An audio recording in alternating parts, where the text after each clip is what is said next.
Graças a Deus. Estende suas mãos. Vamos agradecer ao Senhor pela vida do pastor Pontes. 40 anos de ministério pregando a palavra. Glória a Deus. A gente muitas das vezes, irmãos, eu lembro quando eu fazia o seminário lá na Lagoinha, a pastora Ângela foi minha professora. Ela dizia o seguinte: não adianta você pregar e fazer muito por pouco tempo. E a gente está vendo esses pastores hoje aí fazendo tanta coisa, e muitas das vezes caem no estresse, caem no desespero, sem saber o que fazer. O importante é que a gente faça, sabe, dentro do propósito de Deus, sabendo que é o Senhor que está conduzindo todas as coisas. Então, em nome de Jesus, vamos agradecer pela vida do pastor Ponte. 40 anos de ministério, pregando a palavra, pela sua casa, sua família, seu ministério. Pai, muito obrigado, Senhor. Podemos nessa noite ouvirmos o pastor Ponte. O Senhor com certeza tem usado, tem o trago até aqui. E nessa noite ele vai ser boca do Senhor. O Senhor vai usar ele pelo poder do teu Espírito Santo. Aleluia. E nós seremos renovados, restaurados pelo poder da tua palavra. Deus, em nome de Jesus, nós queremos te louvar pela persistência, pela perseverança, pela fidelidade dele ao Senhor, pela graça do Senhor sobre a vida dele, em nome de Jesus. Amém. Pode sentar, irmãos. A paz. Eu quero dizer da alegria de estar aqui com vocês e compartilhar da palavra de Deus. Eu sou um privilegiado. Eu estou com 43 anos de pastorado, tenho 66 de idade e vou fazer 39 de casado com a mesma mulher. Aleluia. Da glória de Deus. E eu pastoreei poucas igrejas, né? Pastoreei a igreja metodista itinerante, seu governo, mas Deus tem me dado graça de permanecer por longos anos nas mesmas igrejas e só tenho saído dessa igreja por uma chamada de Deus ou por projetos. Abra sua Bíblia lá no livro de Juízes, capítulo 6. Mesmo assentados, eu quero que você fique com sua Bíblia aberta. Nós vamos fazer uma mensagem expositiva. Eu sou apaixonado com a pregação expositiva. Então, vocês vão estudar comigo Juízes 6 e 7. De novo, os israelitas fizeram o que o Senhor reprova. E durante 7 anos, ele os entregou nas mãos dos midianitas. Os midianitas eram guerrilheiros montados em camelos, porque é questão de versão, tá? Como eu quero fazer uma explicação, os guerrilheiros, eles usavam camelos, né? Dominavam Israel, verso 2. Por isso os midianitas fizeram para si esconderijo nas montanhas, nas cavernas e nas fortalezas. Verso 3. Sempre que os israelitas semeavam e faziam as suas plantações, os midianitas, os malequitas e outros povos da região a leste deles os invadiam. O verso 6: Israel ficou debilitado com a presença dos midianitas. Então os filhos de Israel clamaram ao Senhor. 7: Então Israel clamou ao Senhor, o Senhor lhe enviou um profeta. E esse profeta diz o seguinte: Senhor Deus de Israel, eu tirei vocês do Egito, da casa de servidão. Eu os livrei das mãos dos egípcios, das mãos de todos os opressores, e eu os expulsei, dei a vocês a terra dele. No verso 9, 10, e disse: Eu sou o Senhor, o Deus de vocês, e não adorem ao Deus dos amorreus, em cuja terra vocês estão morando. Mas vocês não deram ouvido à minha voz. Amém. Queridos irmãos, eu quero começar contando para você 3 fatos 2 sobre pastores, né? Eu recentemente recebi um telefonema de um pastor de uma denominação histórica, e ele dizendo o seguinte: eu estou muito doente, eu não tenho amigos, eu não tenho plano de saúde, eu não tenho dinheiro, eu não tenho aonde hospedar, eu sou diabético e estou com uma perna machucada, uma ferida, bati na porta do carro e ela acabou virando 3 feridas. E eu queria saber se eu posso ir para sua casa.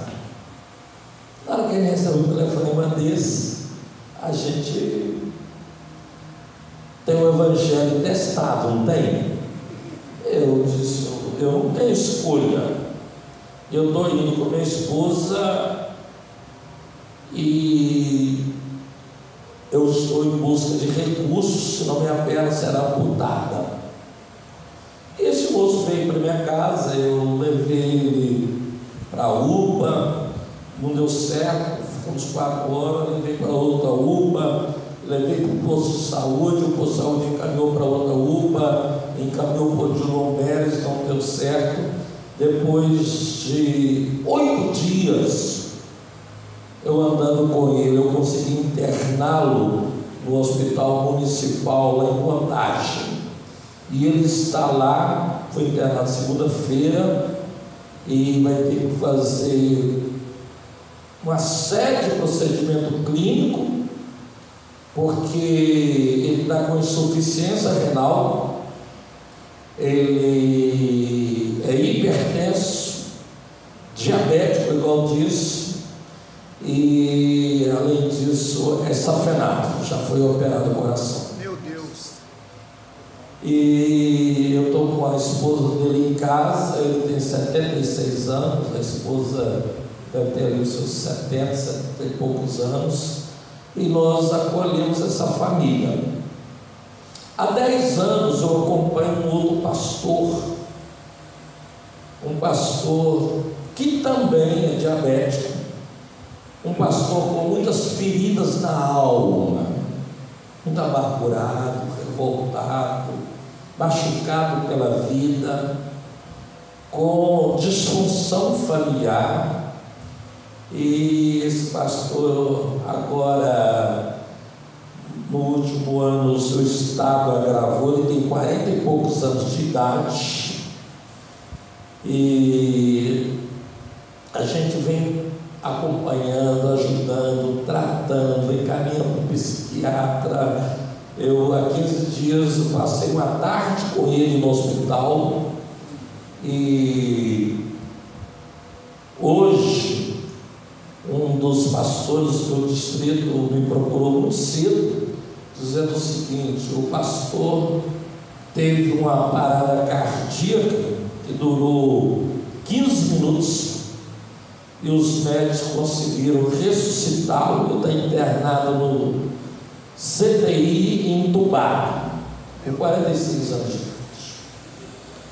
Eu quero dizer para você que o evangelho que nós pregamos, ele é um evangelho de vida. Não é um evangelho só que a gente tem sucesso para contar. A gente tem muita luta, tem muita prova, né?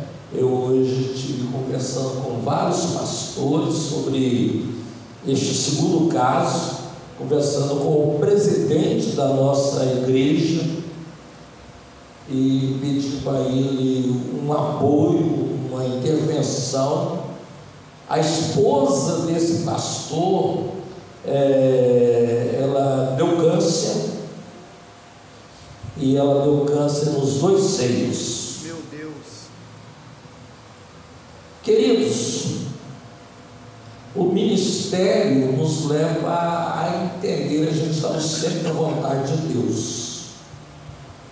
Mas eu vou contar para você um outro caso para você ver que o ministério, você sai de um extremo desses dois que eu te contei para outro.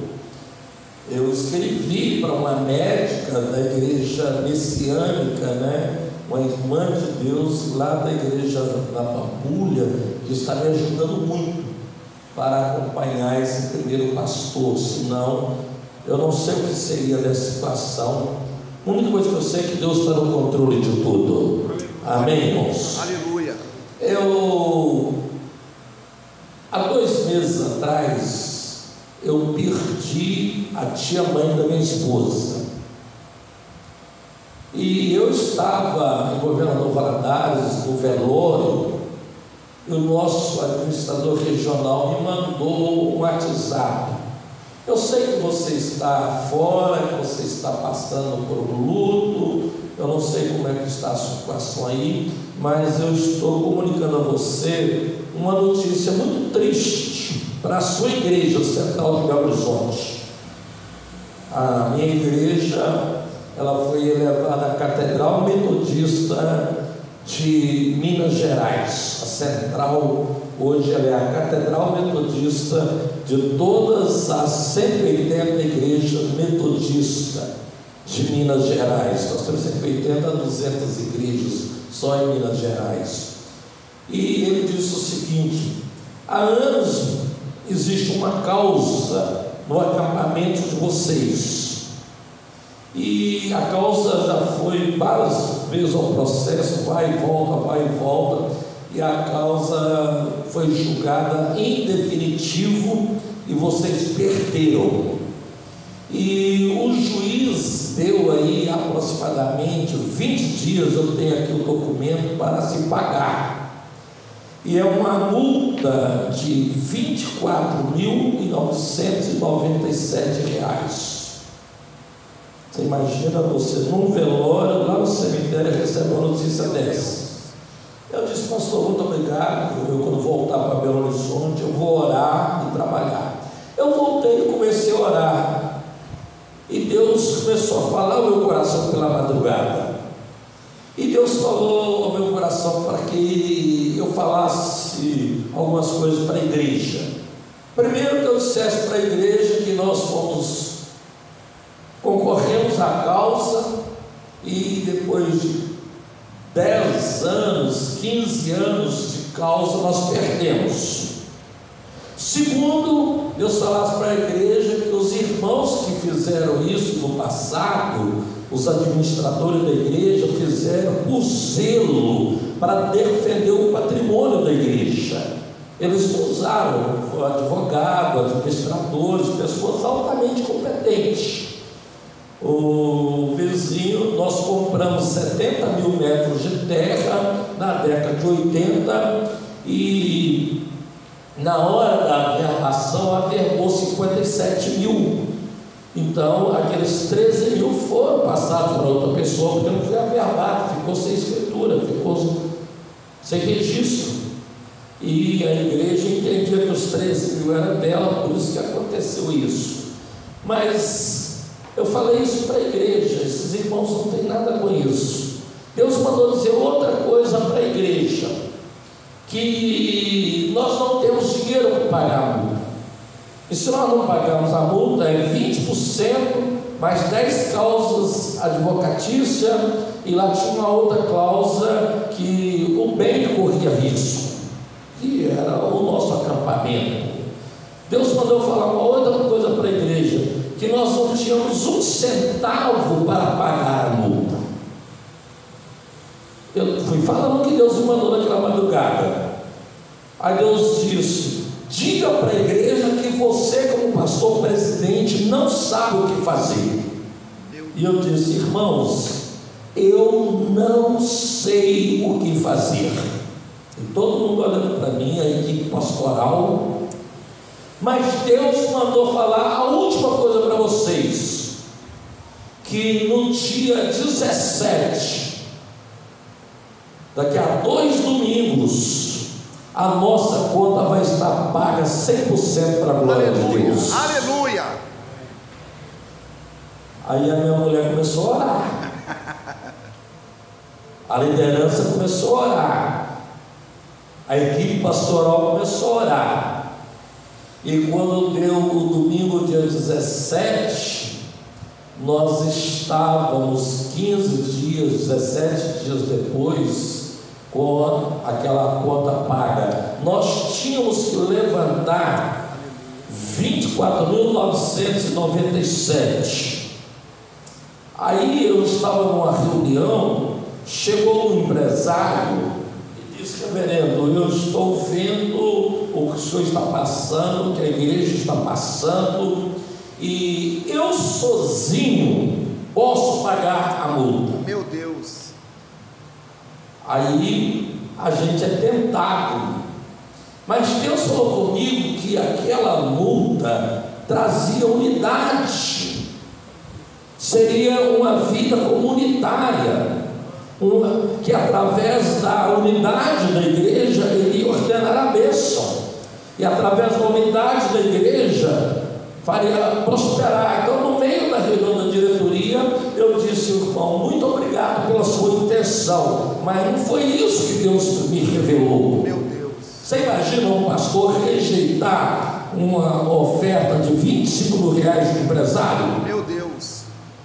Aí ele disse, quando acabou a reunião, eu chamei no canto e eu disse: Deus vai nos dar o dinheiro de forma coletiva. Essa não é a responsabilidade de um homem, é a responsabilidade de um corpo, de uma igreja, de uma família de Deus.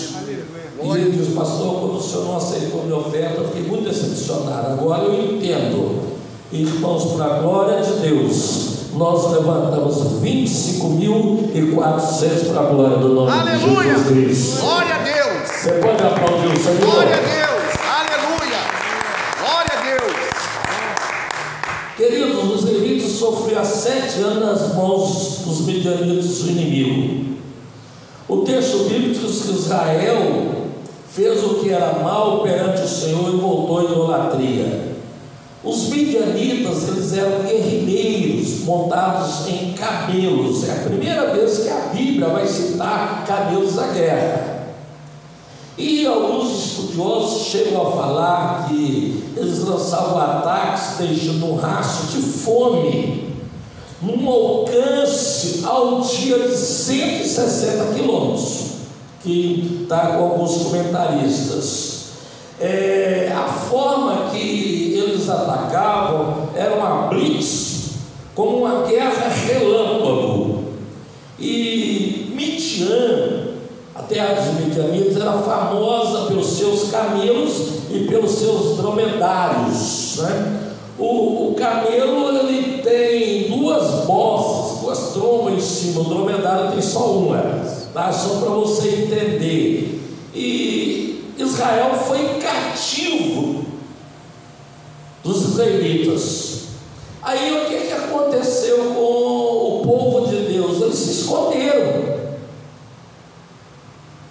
Quando eu ouço falar que a igreja está ativa na questão do sul, a igreja não está se escondendo, não está sendo omissa. A igreja está agindo e a igreja está sendo protagonista na solidariedade e na reconstrução daquele estado. Eles se esconderam na montanha, na caverna e nas fortalezas. A oposição crescia. Sempre que eles plantavam, os midianitas vinham com os amalequitas e outros povos, invadiam e destruíam tudo. O inimigo tinha uma maneira estratégica de agir. E o texto vai nos dizer que ao longo de todo o caminho eles não deixavam nada vivo em Israel, nem ovelhas, nem gado, nem jumentos. Eles subiam trazendo os seus animais em tendas. E é incrível, irmãos e irmãs, isso é só a introdução. Aleluia.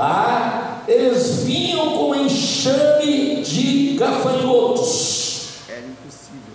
Aí a gente, quando vê um enxame de gafanhotos, fica apavorado. Era impossível, meus irmãos, resistir àquele exército, com a terra sendo arrasada, Aí qual foi a consequência? O medo se instalou no coração do povo de Israel. Aí a Bíblia diz assim: Israel ficou debilitado com a presença dos medianitas. E na debilitação de Israel, eles fizeram, a debilitação era por causa do pecado, é por causa da idolatria. Eles clamaram ao Senhor. Eu quero dizer a você que não importa a debilitação que você esteja vivendo, o nosso caminho é clamar ao Senhor. Aleluia! Glória a Por Deus. causa de Midian, Israel ficou pobre, tanto que eles clamaram ao Senhor pedindo socorro. Juntamente com a pobreza de Israel veio a fome, com a fome veio a morte.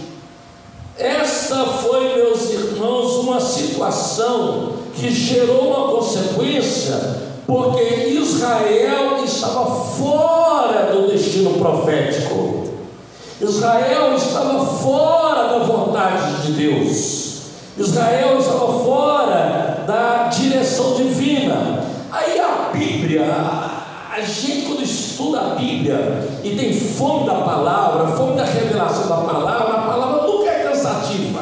A palavra é um negócio assim que a gente vai garimpando e quer ir mais profundo. A Bíblia diz que Israel clama ao Senhor, o Senhor envia um profeta, e o Senhor envia um profeta anônimo. A Bíblia não diz o nome do profeta. Os estudiosos, por mais que eu tenha pesquisado, não sabem o nome do profeta, tá? Se você souber, você pode me falar, mas eu quero dizer para você que Deus usa um profeta anônimo em nome de Jesus. Aleluia! Cristo. Glória a Deus! Querido, Aleluia! é isso que eu tenho, verso 7. O Senhor enviou um profeta que ele diz: assim diz o Senhor, Deus de Israel: eu tirei vocês da terra da escravidão, eu tirei vocês das mãos dos egípcios, eu tirei vocês das mãos dos opressores, eu expulsei o inimigo, eu dei a terra a vocês, eu sou o Senhor de vocês. Não adore aos deuses amorreus em cuja terra vocês estão morando. Vocês, Israel, não deram ouvido à minha voz. Meu Deus, meu Deus. Meu Deus, irmão e irmãs, quando a gente não dá ouvido à voz de Deus, a gente paga muito caro. É verdade. As pessoas me perguntam o seguinte: o que está acontecendo com esses dois pastores? Mas só Deus pode responder. Deus está dizendo a você, a mim, a nós, Meu Deus. que o melhor lugar para nós estarmos, independente da crise, é no centro da vontade dele. Aleluia! Glória a Deus. Israel estava na terra prometida, meus irmãos. Meu Deus. Israel estava na terra que manda leite e mel. Que coisa boa. Israel estava na terra da promessa, na terra da prosperidade. E a intervenção divina, agora, meus irmãos, diante da opressão, era a única esperança. Deus teria que livrar Israel dos midianitas, dos amalequitas, de todo inimigo e da força que eles usavam agora como carro de guerra, que era o camelo. É verdade. Oh, amado irmão e amada irmã, Israel perdeu o seu destino profético, o seu destino da aliança. Às vezes nós não entendemos porque a igreja está passando por certas situações, porque alguns ministérios estão passando por certas situações. Então eu quero dizer para você uma coisa: não é o lugar que nos foi dado, é o destino que nos foi dado, é onde nós vamos estar, e nós precisamos estar no centro da vontade profética de Deus. Aleluia. Glória a Deus. Israel perdeu a liberdade, se tornou escravo. O homem, a mulher, a igreja, quando ela perde, meus irmãos, esse direcionamento, quando ela perde o lugar, ele perde a sua liberdade, ele perde o seu direito de ir e vir, e ele começa a esconder, porque ele se esconde nas cavernas existencial.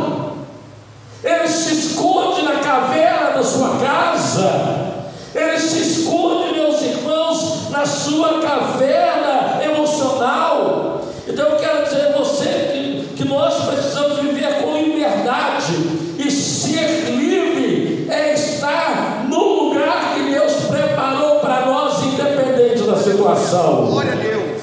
Querido, ser livre não é simplesmente ter o poder de fazer escolha, é fazer a escolha certa. Meu Deus. Eu vou repetir para você: ser livre não é ter o poder de fazer escolha. Todo mundo faz escolha, é fazer a escolha certa. Eu poderia ter recebido aquela oferta de 25 mil reais e pago a conta na hora, mas eu disse aquele homem: não foi isso que Deus falou. Deus falou que um povo vai ser generoso, um povo será doador, e Deus falou que Ele vai dar além da medida. Aleluia. Glória a Deus. E se não der? Deus é Deus. Eu falei: Deus é Deus. Meu irmão, minha irmã, nós fizemos escolhas erradas. Foi o que aconteceu com Israel, e eles saíram do propósito divino. O que é propósito? Eu falei isso aqui para vocês dia 11 de setembro de 2023, que eu estive aqui, tá? Propósito é uma escolha do Criador. Você não escolhe propósito. Deus te chama, você aceita o chamado ou não? Deus te chama para ser pastor, para ser líder, para ser obreiro, pastora, missionária, e você pode dizer para Deus assim: eu aceito o chamado, eu tenho essa vocação. Agora o propósito você não escolhe, o propósito é Deus que te dá. Aleluia. Que o propósito não tem a ver com você, o propósito tem a ver com o outro. Aleluia. Amém, querido? O propósito tem a ver com aquilo que Deus te chamou, para o qual Deus te chamou. Propósito não é sobre você, propósito é sobre o próximo, propósito é sobre o semelhante, propósito, meus irmãos, é sobre a comunidade, propósito é sobre a cidade, propósito é sobre o estado, propósito é sobre a nação. Propósito, meus irmãos, não se escolhe, propósito a gente submete. Aleluia. Diga comigo: propósito eu não escolho, propósito eu submeto. E quando eu estou dentro do propósito de Deus, eu vou fazer algo maior do que eu mesmo. É isso que nós precisamos entender: fazer algo maior do que você, algo maior do que sua habilidade. Pastor Ponte, a sua igreja é rica? Não, minha igreja é só de classe média baixa. Não tinha uma pessoa rica que pudesse, a não ser aquele irmão que também é classe média e fez uma grande economia, igual aquela irmãzinha, e é um dizimista fiel. É um militar, aposentado. Mas, querido, quando eu faço algo maior que eu vou entender o seguinte: que Deus é um Deus que intervém. Aleluia. Glória a Deus. Quando Israel clama ao Senhor, veio a resposta divina. Primeiro Deus mandou o profeta, e a Bíblia diz: crede no vosso Deus e estareis seguros, crede nos vossos profetas e prosperareis. Amém? Segundo, Deus mandou um anjo. Terceiro, o próprio Deus falou. Agora a gente entra no texto: o anjo veio, sentou-se debaixo de uma grande árvore de Ofra, que pertencia a Biezirita, Joás. Gideão estava malhando trigo num tanque de pensar uvas, para esconder os midianitas. Saber o que é certo exige habilidade cognitiva. Meu Deus. Saber o que é certo exige habilidade cognitiva, exige inteligência. E o povo de Deus é inteligente, irmãos. Você pode dizer amém? Aleluia. Nós precisamos ter consciência disso. Nós temos a mente de Cristo Jesus. Amém. Glória a Eu Deus. tenho dito para a juventude da nossa igreja: o mundo está aí confuso, perturbado, materialista, capitalista, avarento. Nós temos uma capacidade cognitiva e nós temos a mente de Cristo Jesus. Glória a Deus. Nós temos inteligência espiritual e nós temos inteligência emocional. Glória a Deus. Nós estamos em vantagem, irmãos. Aleluia. E nós ainda temos o Espírito Santo na revelação. Aleluia. Então, fazer o que é certo, o que é assertivo, exige habilidade profética. Meu Deus, que coisa boa. Existe habilidade profética. Glória a Deus. Existe habilidade sobrenatural que vai além do emocional, vai além do cognitivo, porque nós temos o sobrenatural conosco. Aleluia! Glória a Deus! Irmãos, nós somos o povo mais feliz da terra. Eu recebo. Recebe Aleluia! isso. Nós somos o povo mais importante do universo. Eu creio nisso. Você crê nisso? Aleluia! Eu vou provar para você. O único povo que tem uma trindade que mora dentro dele é o povo evangélico, é o povo cristão. Aleluia! Dentro de você mora Deus. Aleluia! Dentro de você mora Jesus. Aleluia! Dentro de você mora o Espírito Santo. Glória! Aleluia! Meu Deus! Nós temos a trindade conosco, irmãos. Meu Deus! Oh, essa igreja não crê nisso. Se crê, deu glória a Deus. Oh, glória! Então, irmão, 20% do êxito do nosso ministério exige habilidade cognitiva, mas 80% exige habilidade de inteligência espiritual, emocional e sobrenatural. Gideão, ele desenvolveu uma clara visão do seu destino profético. Eu vejo tanta gente falar mal de Gideão, pregar, falar, esse Gideão medroso, covarde, vamos ver se é isso mesmo. O anjo vem a Gideão, ele está malhando trigo, e o anjo diz assim: varão de valor, Oh, maravilha! varão valente, o Senhor é contigo. Eu falo assim, conjectura, viu? Você tem certeza que você está falando isso? Não é o que você vê, é o que Deus vê. Aleluia! Não é o que você pensa, é o que Deus pensa. Glória a Deus! Não é o que você imagina, é o que Deus imagina. Não é o que você falou, é o que Deus falou. Não é a circunstância. Nós fomos levantados para governar acima da circunstância. Oh, glória! Aleluia! Querido, por quê? O Senhor nos chama de valoroso. A maneira como o Senhor dirige a Gideão é algo lindo, é algo maravilhoso. O Senhor é contigo. Deus estava valorizando o que Gideão estava fazendo. Eu vou pegar aqui. Tinha mais de 32 mil homens de Israel. Só na primeira convocação tinha 32 mil. Depois, lá no final da guerra, aparece mais. Todo mundo que aqui tem vivo sabe disso. Só tinha um malhando trigo. É verdade. Onde estavam os outros 31.999? Encavernado, escondido, até que você me prove o contrário. É verdade. Gideão estava fazendo, reconhecendo seu esforço para salvar o tribo dos midianitas naquele momento de crise. Ele era o jovem mais valoroso de Israel. Eu quero profetizar essa noite, nesse tempo de crise. Você é o homem e a mulher mais valorosa dessa cidade. Glória a Deus! Aleluia! Não, quando a barriga dói, eles vão pedir você para orar. Quando o cara aperta, eles vão pedir você para orar. O empresário, o médico, o advogado, o juiz, o rico, o pobre, na hora que o negócio aperta, eles vão atrás do pastor, eles vão atrás da mulher de Deus, do homem de Deus. É verdade ou não é? É verdade. Então, eu quero que você diga comigo: eu sou valoroso em nome de Jesus. Sou valoroso em nome de Jesus. Está ligado? Ô amado, Gideão estava malhando trigo no lagar. Parece que o cara estava no lugar errado.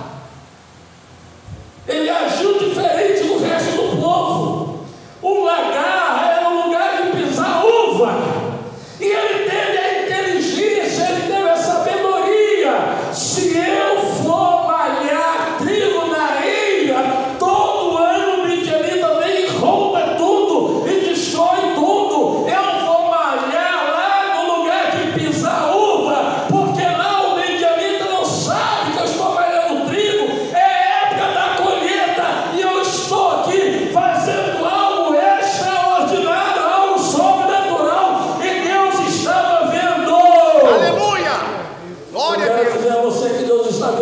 está fazendo nessa cidade. Glória seja o teu nome, Jesus.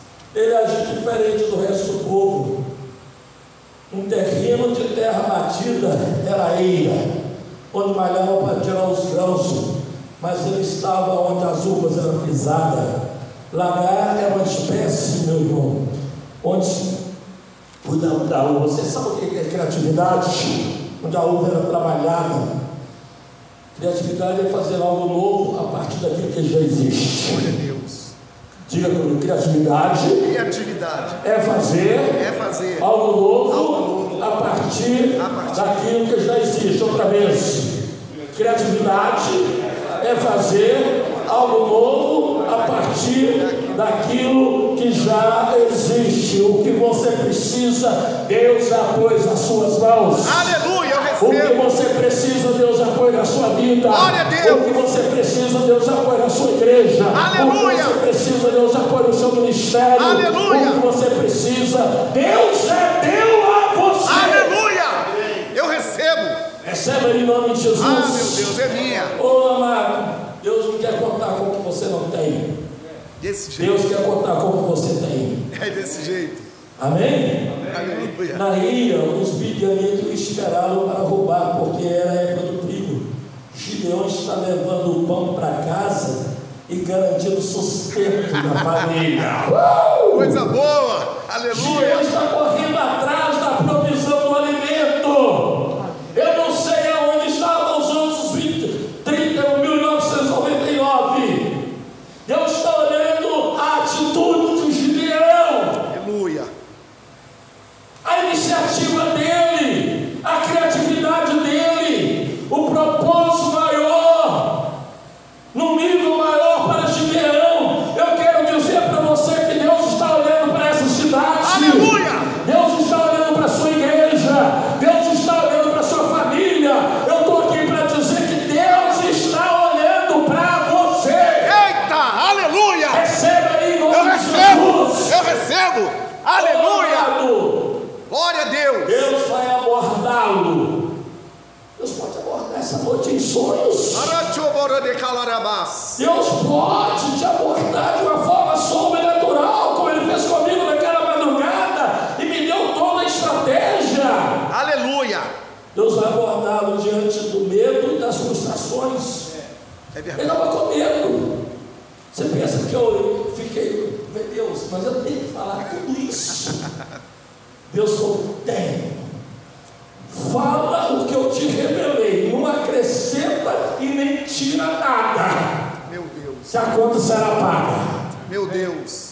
Aí, meus irmãos, eu sentia um calafrio que parecia que eu suava do pescoço até lá embaixo. E a minha mulher falou, Senhor Jesus, eu já vi o seu servo fazer tantas coisas em teu nome, que faça de novo. Meu Deus. Eu já vi o Senhor orar e falar que o Senhor vai construir uma igreja de 3 andares, o Senhor deu. Eu já vi o Senhor me falar que teve uma visão que meus alfilares estavam cheios de coisa de ouro, estava. Eu já vi o Senhor me falar que Deus ia dar um carro até amanhã, meio-dia, na segunda-feira, e Deus deu. Eu já vi falar que a igreja tinha 9 jovens, ia ter dezenas, centenas de jovens, e Deus deu. Eu já vi falar que ia trazer um avivamento da igreja metodista, e Deus deu. Agora, Senhor, Ele está dizendo que o Senhor vai pagar a conta. Pague, Senhor! Oh, glória. Aleluia. Aí eles chegaram para minha mulher, olharam bem para ela assim e disseram o seguinte: e aí, minha irmã? Ela disse: eu conheço o homem de Deus. Glória a Deus. Eu estou casada com ele 38 anos e Deus nunca falhou. Nenhuma palavra de Deus falhou. Essa vai se cumprir para a glória do nome de Jesus Cristo. Meu irmão e minha irmã, o problema não era levar o pão para casa e pagar as contas. O problema é quando a vida se resume a isso. O problema é quando o ministério se resume a isso, a autoimagem. Aí eu vou pastorear pela sobrevivência.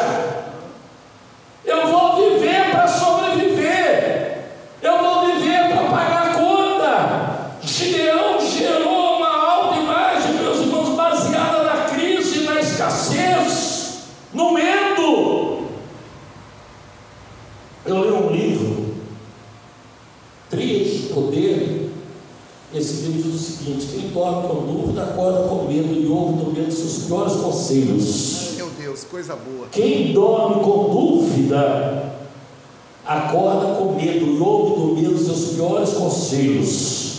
Ô querido, Gideão respondeu assim: se o Senhor está conosco, por que nos veio tudo isso? Por que fomos entregues nas mãos dos midianitas? Querido, o Senhor dialoga com Gideão, mas ele diz assim: homem valente. Agora Deus acrescenta: vai na tua força e liberta aquele povo. Verdade. O propósito de Deus cria, meus irmãos, uma revelação profética no ministério de Gideão. Meu Deus. O propósito não era malhar trigo. O propósito não era, meus irmãos e irmãs, levar comida para casa. O propósito não era a sobrevivência da família. O propósito era libertar Israel e derrotar o inimigo. Glória a Deus. Glória a Deus. Aleluia. Eu quero que você entenda isso. Gideão disse: eu sou de uma família pobre, menor na casa de meu pai, mas Deus diz assim: mas você é valente, Meu Deus. você é forte. Meu irmão, quando o pastor estava tirando a oferta, eu estava aqui mais lembrando sobre mente abundante e mente pobre. A mente não abundante, ela anula a possibilidade da prosperidade. É verdade. A mente não abundante, ela limita o melhor que pode desfrutar. Verdade. O medo de perder rouba de muitos a possibilidade de ganhar.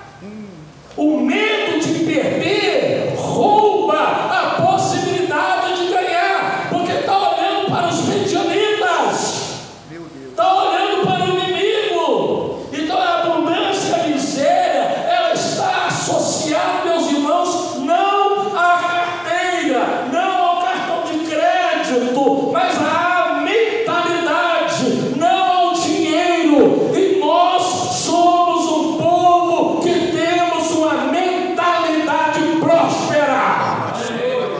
Eu não estou pregando teologia da prosperidade, não, mas nós temos uma mentalidade próspera. Eu recebo. Referência recebe em nome Eu de recebo. Eu Jesus. recebo. Oh, irmão, irmã, mentalidade próspera. O ato de Gideão malhar trigo no lagar era um ato profético, símbolo da palavra de Deus. Aleluia. Onde estava a força de Gideão? A força de Gideão estava em Deus. Verdade. Estava na sua capacidade debaixo da unção de Deus, da criatividade, da disposição. Nós temos o DNA de Deus. Aleluia. Eu Eu recebo. vou repetir para você: nós temos o DNA de Deus. Glória a Deus. Meu irmão, Deus é criativo. Diga comigo: Deus é criativo. Deus é criativo. Deus não fez duas coisas iguais. O que Deus fez é diferente. Você já viu uma planta igual a outra? Uma folha igual a outra? Um ser humano igual a outro? Tudo que Deus fez, Ele usou de criatividade. Deus, quando formou o homem à sua imagem e à sua semelhança, Deus colocou no homem o seu espírito, o seu DNA. Então o povo mais criativo está aqui nessa igreja. Aleluia. Nessa noite. Glória a Deus. Aleluia. Oh, querido, Israel teve que arrepender do seu pecado, orar a Deus. E a primeira missão de Gideão, antes de ver um propósito maior, começou na sua casa. É verdade. Naquela mesma noite o Senhor aparece a Gideão e disse: você vai levar o touro que pertence a seu pai, a saber, Juízes 6:25, segundo o touro de 7 anos, derruba o altar de Baal e de seu pai, e corte o poste da deusa Será que está junto do altar. Olha, querido, construa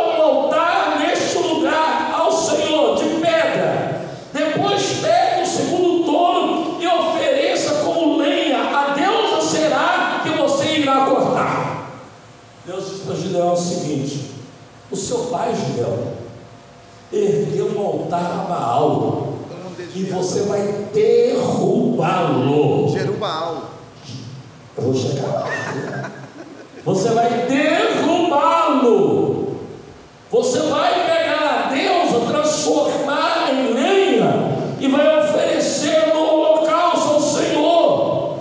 Meus irmãos e irmãs, a chave para a solução da crise está nesta noite. Deus vai dar uma virada de chave na sua vida. Aleluia! Deus vai dar uma virada de chave no seu ministério. Quando Gideão viu que era o anjo do Senhor, disse: ah, Senhor soberano, viu o anjo do Senhor face a face. Disse o anjo: não tenha medo, Gideão, você não vai morrer. No capítulo 6 a gente encontra um homem, um jovem lutando pelo pão de cada dia, chamado Gideão. No capítulo 7 diz a palavra de Deus, 7:1: de madrugada Jerubaal, isto é, Gideão, e todo o seu exército acampou junto à fonte de Herode. Jerubaal, isso é, a nova identidade do propósito dado a Gideão. Ele agora é conhecido pelo seu propósito maior de vida. Ele não é mais Gideão. No hebraico significa aquele que provoca, aquele que enfrenta, aquele que derruba Baal. Eu quero profetizar que Baal já caiu em nome de Jesus. Aleluia! Glória a Deus! Já uma pessoa falou assim comigo: é muito difícil o senhor pregar sobre o diabo. Por quê? Eu falei: porque eu tenho tanta coisa para falar sobre Jesus que eu não tenho tempo de ficar dando crédito ao diabo. Mas eu vou te dizer uma coisa, o meu conceito teológico: o diabo é um príncipe caído, vencido, julgado. Ele já está condenado. Glória a Deus! Então, meu irmão, minha irmã, Deus estava dizendo assim: Gideão, você começa na sua casa, eu vou te dar estratégia do seu ministério pastoral. Você não é um homem que acorda cedo com criatividade para malhar trigo no lagar e pôr pão na mesa da sua família. Você é o libertador de Israel. Glória a Deus! Você não é um homem só para suprir a necessidade de uma casa e de uma família. Deus te levantou para abençoar uma nação, o povo de Israel, a menina dos olhos dele. Aí Deus disse para Gideão o seguinte: convoca o povo. Meu irmão, minha irmã, nós temos que ter coragem para convocar o povo e seguir a direção de Deus. Ele convocou o povo e Deus disse assim: tem gente demais contigo. Você vai dizer a todos os tímidos e medrosos que podem ir embora do monte de Gileade. 22.000 homens partiram e ficaram apenas 10.000. Querido, eu quero fazer uma conta com você. Vamos ver se você é bom de matemática. Eram 32.000 homens. Segundo os historiadores, os midianitas, com os povos que estavam com ele, eram aproximadamente 135.000. Era 32.000 para 135. 4.218 medianitas para o israelita. E Deus diz assim: é gente demais. Aí Deus diz para ele o seguinte: sobrou 10.000. Você ainda está com gente demais. 13 midianitas para cada israelita. Aí Deus disse: manda eles ir beber água. É gente demais que está com você. O Senhor está com você.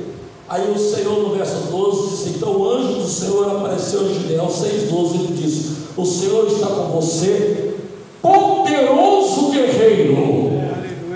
Meu irmão, minha irmã, eu me lembro quando eu era pastor numa cidade interior de Minas Gerais, e salvar vidas, libertar jovens, tirar jovens da dependência química, né?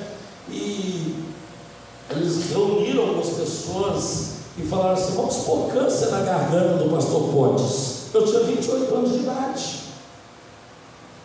Vamos fechar a porta da igreja. Vamos mandar para lá pessoas a perturbar. E era uma situação, uma opressão. Aí um dia uma senhora foi e depois ela disse o seguinte: nós não podemos com aquele homem, porque ele anda cercado por uns soldados vestidos de branco. Meu Deus! Eu não sabia que eu tinha alguns soldados, eu sabia que o anjo acampa ao redor. A mulher deu assim: quando ele anda uma esquerda, uma direita, uma atrás dele, ele está protegido. Eu quero dizer para você uma coisa, que está aqui nesta noite. O que Deus falou para Gideão, a palavra dele é atemporal. Ela é para hoje, em nome de Jesus Cristo, amém? A história é daquele tempo, mas a mensagem é para hoje. Então, eu quero dizer para você: aumente sua sede espiritual. Aumente a sua sede espiritual. Mas o Senhor vai dizer: ainda há gente mais, desça com eles à beira d'água, e eu separarei que ficarão com você. Se eu disser, este irá com você, ele irá. Mas se eu disser, este não irá com você, ele não irá. 9.700 foram eliminados, sobraram 300. Agora era 135 mil midianitas para lutar com 300 soldados. Era menos de 1%, meus irmãos, do exército de Israel contra o exército inimigo.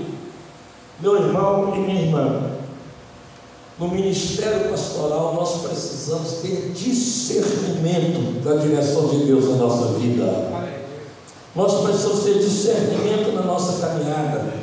Gideão chegou bem no momento em que o homem estava contando seu sonho a um amigo. Aí o amigo disse: tive um sonho, dizia ele. Um pão de cevada vinha rolando dentro do acampamento midianita e atingiu a tenda com tanta força que ela tomou e se desmontou. Seu amigo respondeu: não pode ser outra coisa senão aleluia! Gideão. Glória! Você pode aplaudir o Senhor? Aleluia! Glória a Deus!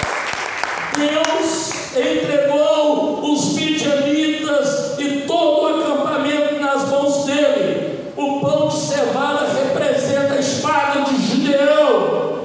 A tenda derrubada era a queda dos midianitas. Ao ouvir o sonho, diz a palavra de Deus que Gideão adorou ao Senhor. Glória a Deus! Depois Gideão faz a seguinte declaração: a vitória é nossa.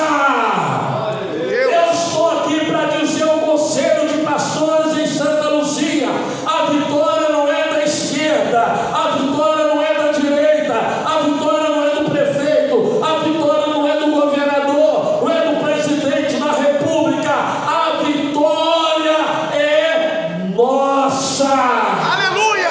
Você crê nisso? Glória a Deus! A vitória é da igreja. Jesus disse: edificarei a minha igreja e as portas do inferno jamais prevalecerão contra ela. Eu quero dizer para vocês, irmãos e irmãs, que nós podemos ouvir, meus irmãos, essas portas do inferno tremendo por causa do poder através da igreja do Senhor Jesus Glória a Cristo. Deus! Aleluia! Meu irmão, minha irmã, a quarta estratégia para a gente viver no ministério pastoral: dependa completamente de Deus. Dependa completamente de Deus. Juízes 7:19. Eu quero dizer para você: Deus dá uma estratégia a Gideão que você, se estivesse lá e eu ia falar assim: Deus, você está brincando comigo. Deus, é impossível. Mas eu quero dizer para você uma expressão de Ronald Reagan. Ele diz o seguinte: Deus fará grandes coisas através de nós, desde que não se importemos com quem ficará com os créditos. Meu Deus. Você está aqui comigo ainda? Meu Deus, aleluia. Eu quero dizer a você, pastor, pastora, líder de ministério, que Deus fará grandes coisas através de você. Eu creio que a gente não importa quem fique com os créditos. Eu estou aqui para dizer a você: o crédito é do Senhor Jesus Cristo. A Ele honra, a Ele glória, a Ele louvor pelos séculos dos séculos. Amém? Aleluia. A palavra de Deus diz em Juízes que Deus revestiu Gideão do seu espírito. Então o Espírito do Senhor revestiu a Gideão. 6,34. O verbo revestir significa literalmente vestiu-se dele. O Espírito de Deus revestiu Gideão a fim de capacitá-lo. Agora caminha comigo para a gente aproximar a mente. Primeiro, houve uma intervenção divina. Deus pode intervir no seu ministério. Eu recebo. Recebe em nome de Jesus. Recebo. Deus usou um profeta anônimo para falar. Ah, meu Deus. Eu tenho um filho que se chama Daniel.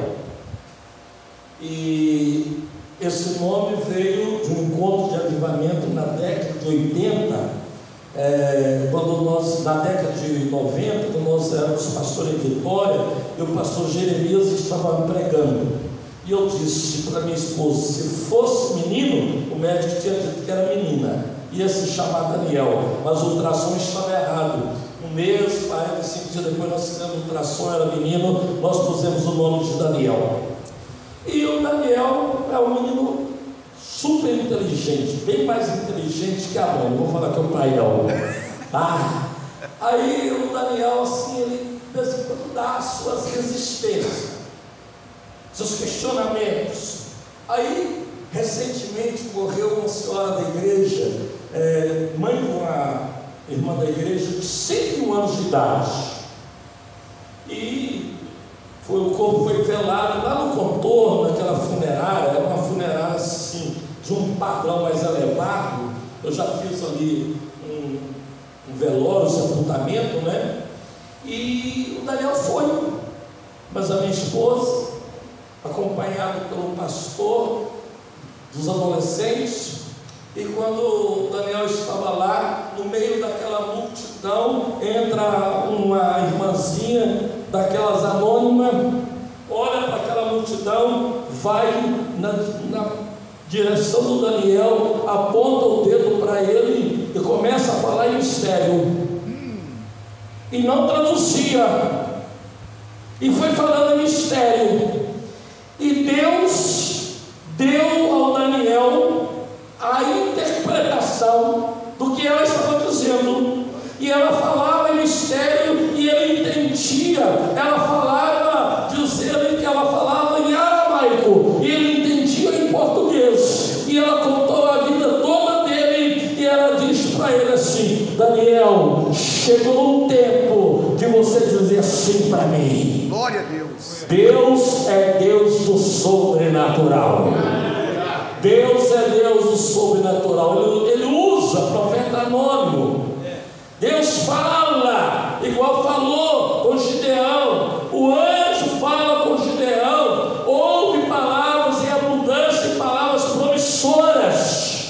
Eu quero dizer para você que quando Deus fala, mesmo que é confrontando, mesmo exortando, meus irmãos, com uma palavra profética, o profeta traz o coração de Deus para a terra, e o sacerdote leva o coração do pecador para o céu, para apresentar o pecado do povo diante de Deus. Essa é a diferença entre um profeta e um sacerdote, de forma simples para explicar para você. Eu estou aqui para dizer para você que a palavra de Deus resulta em atos divinos. Aleluia. A batalha, o Senhor estava dizendo o seguinte a Gideão: Gideão, essa batalha não é sua, essa causa não é sua, este problema não é seu, a batalha é do Senhor.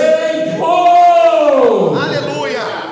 Oh querido, o Espírito de Deus iluminou Gideão de tal maneira. Eu quero dizer para você que Gideão, no conceito de muitos, era um improvável. É verdade. Um homem comum, E Deus fez uma obra sobrenatural na vida dele. Ele forma 3 exércitos de 100. Põe na mão deles um cântaro, mais o quê? Tochas. Uma tocha. 100 tochas, 100 cântaros. Canta. Aí, preste atenção. O jeito de Deus nem sempre faz sentido. Verdade. Vou repetir para você: o jeito de Deus nem sempre faz sentido. Verdade. Mas sempre funciona. Aleluia. Você está aqui comigo? Aleluia. Isso é bom. O jeito de Deus não faz sentido, mas sempre funciona. Sabe por quê? Gideão era só um juiz, mas o general de guerra era o Deus vivo e todo-poderoso. Aleluia. Glória a Deus. Aleluia. Oh amado, trombeta canta os vazios com tochas. Diga comigo: trombetas canta os vazios com tochas. Equipamento de guerra. Meu Deus. Meu Deus. Olha aí. Você olha para isso e fala assim: Jesus, isso é loucura, isso é uma coisa absurda. Aí Gideão diz o seguinte: vocês vão quebrar os cântaros, tocar as trombetas e gritar. Pelo Senhor e por Gideão. Eles quebraram os jarros que tinham nas mãos. Eu quero dizer para você: quinta estratégia no ministério pastoral, Deus usa aquele e aquela que tem autoridade espiritual. Pastor, você tem autoridade espiritual. Aleluia. Pastora, você tem autoridade espiritual. Glória a Deus. Homem de Deus, você tem autoridade espiritual. Empunhe as tochas com a mão esquerda, as trombetas com a direita e gritem: a espada pelo Senhor e por Gideão. A espada pelo Senhor e por Gideão. Juízes 7:20. Aí, meu irmão, minha irmã, nós precisamos fazer o que diante do sobrenatural de Deus? Superar a passividade. Diga comigo: superar a passividade. A gente fica de braços cruzados esperando milagre. Eu tinha certeza absoluta naquela madrugada que Deus tinha aparecido para mim às 3 horas da manhã. Um dia eu estava dormindo, deitado, muito frio, 9 graus. Eu levantei a mão, comecei a orar, e no outro dia eu abaixei a mão, era 7 horas da manhã, 7:30. Aí eu perguntei a minha esposa se eu estava de lua de mel. Tá tudo bem, querida? Ela falou assim: ah, não. Ela falou: querido, nunca dormi com homem algum, e o primeiro homem que eu durmo com ele, levanta a mão 10 da noite e fica a noite toda com a mão para os céus. Eu encosto nele e ele arranca o cobertor e joga o cobertor para o lado e empurra a mulher para o lado e diz o seguinte: isso aqui está muito quente, chega para lá. Mas naquela noite, irmãos, uma bola de fogo entrou naquela parede. E do meio do fogo uma voz saía e dizia: levanta e profetiza a esta igreja um povo jamais visto, eu atrairei para este lugar. E eu comecei a ver aquele povo e falei com ele: Deus, que povo é este? E Deus disse: é o povo que eu vou atrair para esta igreja. Aquela igreja começou a crescer, começou a crescer, começou a crescer. Aquela igreja floresceu. Nós tivemos que derrubar todo o templo pequeno e fazer um grande templo para a glória de Deus. Oh, amado irmão, nós precisamos sair da passividade. Tocar as suas trombetas, quebrar os jarros que tinham nas suas mãos. Houve um alinhamento dos céus com a terra. Diga comigo: houve um alinhamento dos céus com a terra. O grande problema é quando a gente está desalinhado. O grande problema é quando a gente está desalinhado com os céus. Aí Gideão diz assim: olhai para mim. Diga comigo: olhai para mim. Olhai para mim. A gente tem medo, não tem? Que isso? Vou olhar para o pastor Levi, eu vou olhar para o pastor Pontes, eu vou olhar para o pastor Fulano. Isso é juízo. Gideão diz: olhai para mim. Pão de sede, meus imitadores, como eu sou de Cristo Jesus. Gideão disse o seguinte: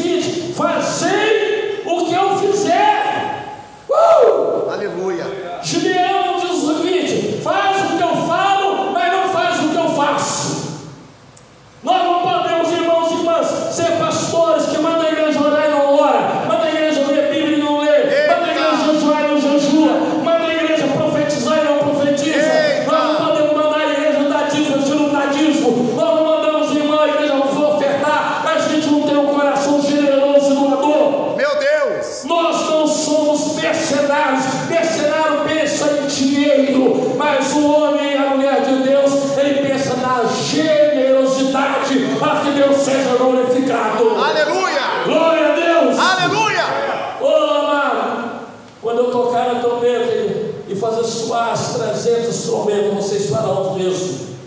As tochas vão iluminar. Eu quero dizer, as tochas desta igreja vão iluminar a cidade de Santa Luzia. Aleluia! Há um luzeiro neste lugar. Aleluia. Há um luzeiro nessa terra. Oh, meu Eu Deus! quero profetizar que há tochas acesas aqui em nome de Jesus. Aleluia! Você é o ministro labareda de fogo e a sua igreja é uma tocha viva em nome de Jesus. Aleluia! Oh, glória! Ô irmão, o Senhor disse assim: haverá um ruído. Eu tenho orado para Deus mandar um terremoto na minha igreja. Desse jeito. Se Deus mandou um terremoto na Bíblia, Paulo e Silas. lá em Paulo e Silas, por que que Deus não mandou? Eu falei, eu estou orando para Deus mandar um terremoto. Os irmãos quase desmaiaram no banco. Um terremoto sobrenatural. As cadeias vão abrir, os cárceres vão abrir, a adoração vai contagiar o ambiente, e o carcereiro vai suicidar, o carcereiro não vai morrer, ele e a sua casa serão salvos. Glória a Deus! Aleluia! Gideão diz assim para eles: dê um brado de guerra. Meu Deus! Eu Maravilha! preciso concluir. A minha mulher falou assim: você empolga muito. Mas Deus pôs no meu coração que está queimando muito. Eu sei que vocês estão cansados, trabalharam muito dia. Mas Deus disse assim: Jericó, Josué, você está vendo aquela cidade? Aquela cidade chama Jericó. Você está vendo o tamanho das muralhas dela? Eu já mandei 2 homens lá olhar. O negócio é largo mesmo, é pesado, é barra pesada. Aí você convoca o povo, prepara o povo, põe o povo todo em marcha. Aí, irmão, você imagina qual é o seu nome? O Edinho. O Edinho é um soldado do exército de Josué. Vai em Jericó. Aí ele levanta, põe a roupa, põe o cap, põe os armamentos. Onde você está, Edinho? Eu estou indo marchar frente às muralhas de Jericó. Fica o dia inteiro para lá e chega de tarde. Conhece a sua esposa?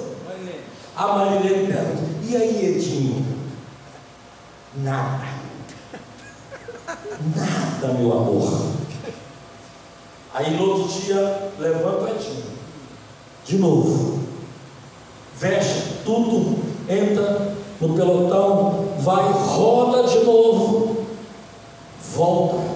Quando chega de tarde, a mulher vai assim: alguma novidade, querido? Meu amor, nem poeira saiu daquela muralha. Vocês têm certeza que estão fazendo? Temos. Deus falou com o homem de Deus.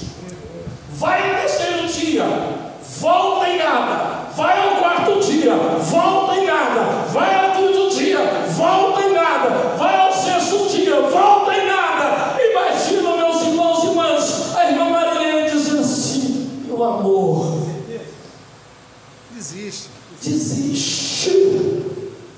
Esse negócio, isso é terra que não dá fruto, isso é terra que não nasce. Aquelas muralhas não tem nada que pode, nem se houvesse dinamite. Aí levanta o 7º dia e diz: querida, eu tenho uma notícia boa para você. Até hoje foi uma volta diária. Hoje o homem de Deus falou que nós vamos dar 7 voltas, e na 7ª volta nós vamos gritar, e quando nós gritarmos, a muralha vai cair. Rodou a primeira vez, rodou a segunda vez, rodou a terceira vez, rodou a quarta vez, rodou a quinta vez, rodou a sexta vez. Quando chegou na 7ª vez, Josué disse: gritai, e aquela muralha virou pó para a glória do nome do Deus.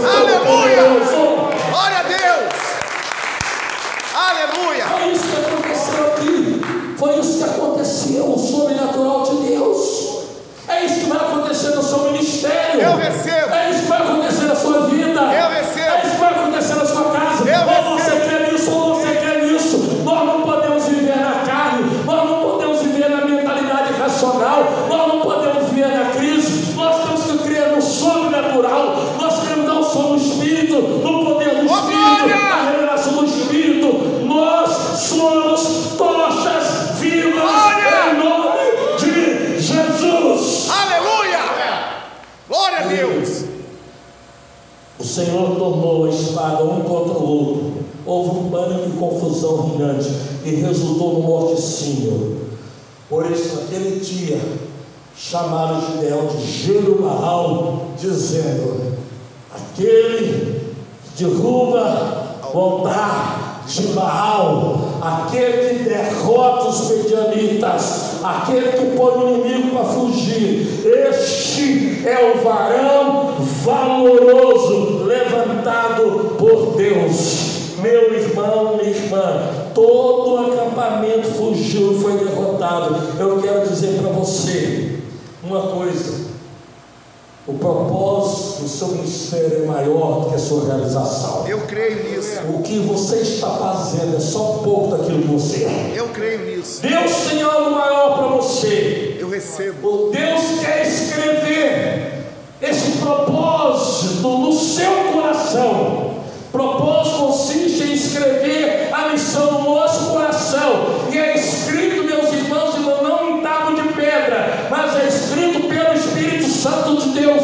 Deus está escrevendo novos capítulos nesta noite. Eu recebo, aleluia! Oh, amado, quando eu entendo isso, não existe crise que vai nos parar. Verdade. A igreja primitiva, o Império Romano não pôde parar, a arena não pôde parar, os leões não pôde parar, o comunismo não pôde parar, nada parou a igreja. E não é pandemia, não é crise, não é inflação, não é esquerda, não é direita. Eu estou aqui para profetizar que a igreja do Senhor é imparável. Glória a Deus! A igreja do Senhor é imparável. Pastor, mas tem desertos. Os desertos são terapêuticos. É verdade. Os desertos são terapêuticos. Você está numa terapia. Meu Deus! Malhando trigo na eira, porque você é criativo. Você não está no lugar certo. Deus te pôs nessa igreja. Eu quero profetizar que essa igreja que você está não é terra arrasada, é terra abençoada e fecha em nome de Jesus. Aleluia! Glória a Deus. Meu Deus! Lendo um livro, passado resolvido, futuro garantido. O autor diz o seguinte: vai doer como nunca para não doer nunca mais. Meu Jesus! Diga comigo, vai doer como nunca para não doer nunca mais. Outra vez. Vai doer como nunca. Às vezes a gente ouve certas pregações e fala assim: Deus, eu não queria ouvir isso. Ô irmãos, quando Deus me dá umas boas beliscadas, eu falo: está doendo, Deus, mas não vai doer nunca mais. Eu recebo. Glória a Deus. Amado, vamos ficar de pé. Meu Deus. Meu Deus. Presta atenção numa coisa. Eu sempre orei e falei assim: olha, Deus, lá na IBC, né, pastor? Eu orava e falava: Deus, eu quero agarrar a missão. Segura essa aí. Eu quero agarrar essa missão. Eu quero agarrar a visão. Aí um dia eu ouvi um homem de Deus falando: não é você que agarra a missão, é a missão que agarra você. Eu fui agarrado por essa visão. Glória a Deus. Eu fui agarrado por essa missão. E você está aqui nesta noite, talvez você dizer: eu vou lá para agarrar a visão. Não, Deus está dizendo o seguinte: a visão vai te pegar. Aleluia. A visão vai te pegar. O Senhor vai te pegar. Segura aí, varão. Segura aí, varão, em nome de Jesus. Aleluia. O ministério, irmão, é curto para ser pequeno. Então vale a pena ser pastor. Vale a pena ser profeta nessa nação. Levante a sua mão para o céu. Pai, eu quero orar, abençoando este conselho. Obrigado, ó Deus, por estar aqui falando aos gideões que o Senhor tem levantado nessa terra abençoada. Obrigado, ó Deus, por o Senhor estar usando cada homem e cada mulher. Ó Deus, que essa palavra gere vida, que essa palavra, ó Deus, trabalhe a estima de cada um. Cada um se veja, ó Deus, não como, ó Deus, a realidade mostra, mas como o Senhor revela. Gideão via midianitas, Gideão via camelos, Gideão via crise, Gideão via perseguição, Gideão via forte, e o Senhor dizia: eu vejo prosperidade, eu vejo vitória, Aleluia! eu vejo um homem forte, eu vejo um homem valente, eu vejo um homem corajoso, eu vejo um